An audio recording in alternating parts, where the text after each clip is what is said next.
ঠিকানা। তোমারে বুঝি আমি পাইলাম না, তোমারে এইবার আছে ঘুরিয়া আমি দাস বিদাসে। তোমারে এইবার আছে ঘুরিয়া আমি দাস বিদাসে। কোরআনের মাহফিলে করলাম বিছানা, হাদিসের মাহফিলে করলাম বিছানা। আল্লাহ তাআলাকে কি করতে হবে? খুঁজতে হবে। আল্লাহ তাআলা বলে, যে ব্যক্তি আমার জন্য কান্না করবে, এক ফোঁটা অশ্রু যে ব্যক্তি আমার জন্য ফালাইবে, আমি আল্লাহ কাল কিয়ামতের দিন তাকে আরশের নিচে ছায়া দান করব, তাকে কবরের আযাব থেকে আমি আল্লাহ বাঁচাইব। আল্লাহ নবী একদিন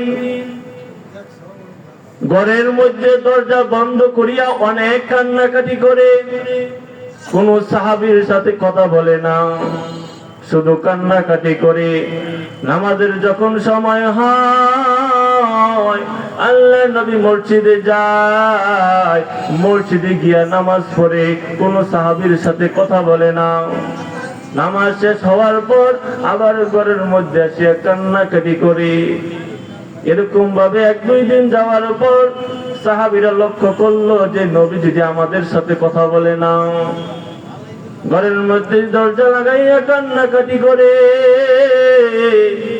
হযরত আবু বকর নবীজির বাড়িতে চলে গেলেন, দরজা লাগানো, দরজার বাইরে থাইকা আবু বকর ডাকতে বলে, ইয়া রাসূলুল্লাহ, ইয়া হাবিবাল্লাহ, আল্লাহর নবী গো, আজকে কয়েকদিন যাবত যে আমাদের সাথে কথা বলেন না, আমাদের সাথে দেখা করেন না, ওগো আল্লাহর নবী কি অন্যায় করেছি? ওগো আল্লাহর নবী, কেন আপনি আমাদের সাথে কথা বলেন না? আল্লাহর নবী ডাকতে বলে, আয়েশা, তুমি ঘরের দরজা খুলে দিও না। আবু বকর যদি ঘরের ভিতরে চলে আসে তাহলে আমি নবী কান্নাকাটি করতে পারবো না। আবু বকর অনেক নবীকে ডাকাডাকি করে তিনি নিরাশ হয়ে তিনি বাড়িতে চলে গেলেন। হযরত ওমর চলে আসলেন, ডাকতে বলে, আল্লাহর নবী গো, ওগো নবীজি, আপনাকে কে কষ্ট দিয়েছে? ওগো নবীজি, আপনি আমাকে বলুন, আমি ওমর, আমি তাকে হত্যা করে দিব, আপনার প্রতিশোধ নিব। কে আপনাকে কষ্ট দিয়েছে? নবীজি ডাকতে বলে, আয়েশা, তুমি ঘরের দরজা খুলিও না। ওমর যদি ঘরের মধ্যে চলে আসে তাহলে আমি কান্নাকাটি করতে পারবো না।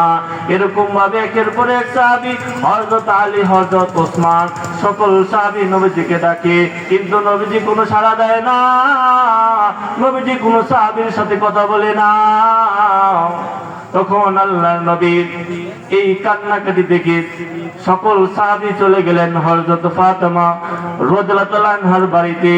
গেল, ফাতেমা, তোমার বাবা অনেক কান্নাকাটি করতেছে, কোন সাহাবীর সাথে কথা বলে না, তুমি যাও, কিসের জন্য কান্নাকাটি করে গিয়ে জেনে আসো।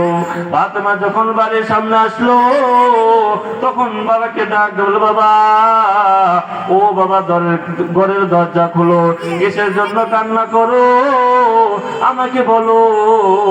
তখন নবীজি ডাক দিয়ে বলে, আয়েশা, হে আয়েশা, তুমি ঘরের দরজা খুলিও না। ফাতেমা বাহির থেকে ডাক দিয়ে বলে, বাবা,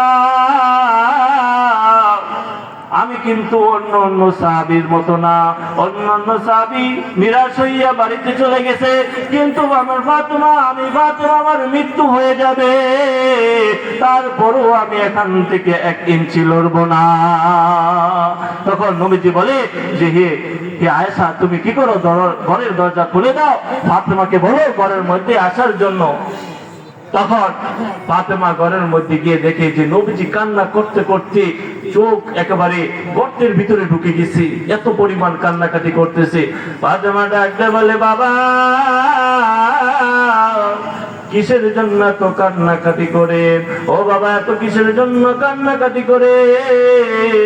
তখন নবীজি ডাকতে বলে, মা, ও মা, আমার কাছে হযরত জিবরাইল আলাইহিস সালাম এসেছিল, জাহান্নাম সম্পর্কে বর্ণনা দিয়েছে। জিবরাইল বলেছে যে 7 নম্বর জাহান্নামে নাকি আমার উম্মতেরা থাকবে।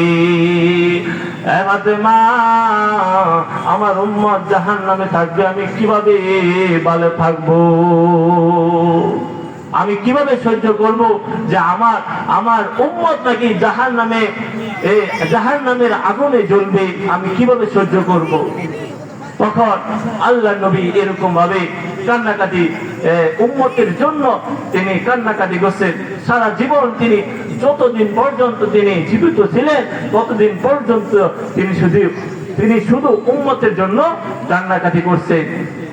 এর জন্য আমাদের উচিত, যে নবী আমাদের জন্য এত কান্নাকাটি করছে, যে নবীজি তায়েফের জমিনে নিজের শরীর থেকে রক্ত ঝরাইছে।